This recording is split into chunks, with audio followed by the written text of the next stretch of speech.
అగ్గిపులలో నిండుగా అగ్ని ఉంటున్నది. In matchstick there's a lot of fire. కానీ అది నీటిలో తడపడం చేత ఎన్ని విధములు గీచినప్పటికీ అది అగ్ని ఆవిర్భవించదు. When you make it wet, however well you may rub, you don't get the fire. అదే విధంగానే ప్రతి మానవుని యందు కూడాను జ్ఞానాగ్ని, దివ్యాగ్ని, తేజోగ్ని నిండి ఉంటున్నది.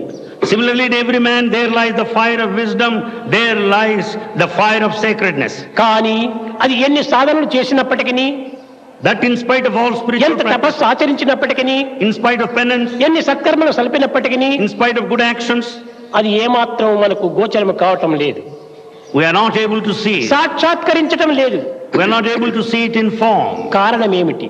What's the reason? ఆ యొక్క మనోతత్వము The nature of the mind, అహంకార మమకారం అనేటువంటి నీటి యందు తడపబడటం చేతనే ఈ యొక్క దివ్యాగ్ని మనకు గోచరం కాలేకపోతున్నది. as it is made wet in the waters of ego and attachment, we are not able to get the fire.